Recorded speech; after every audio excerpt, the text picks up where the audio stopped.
9 বজাত স্কুল আৰম্ভ সোনকালে যাবই লাগিব সময়ত পাবই লাগিব সেয়া কেৱল শিক্ষাৰ্থীৰ ধাৰণা কোকিলাৰ গোলাপাৰা উচ্চতৰ মাধ্যমিক বিদ্যালয়ৰ শিক্ষকৰ সেয়া মন মগজুতে নাই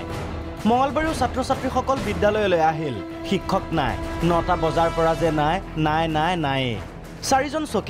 চকীদাৰো নামত স্কুললৈ নাহে গেটত তলা বাহিৰত ৰৈ এটা সময়ত অতিষ্ঠ শিক্ষাৰ্থীসকল তলা ভাঙি সোমাই গ'ল ভিতৰলৈ বিদ্যালয়ৰ নাম হ'ল গোলাপাৰা উচ্চতৰ মাধ্যমিক বিদ্যালয় আমি ৰাতিপুৱা 9টা বজাত বিদ্যালয়ত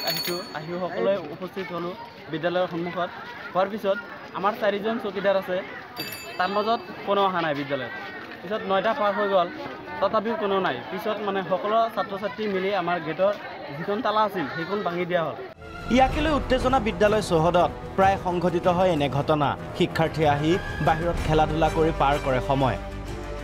তাৰ পাছতে আহে শিক্ষক শিক্ষয়িত্ৰী এই ঘটনাৰ পাছতে তীব্ৰ প্ৰতিক্ৰিয়া শিক্ষাৰ্থীসকলৰ অভিভাৱকৰ মাজত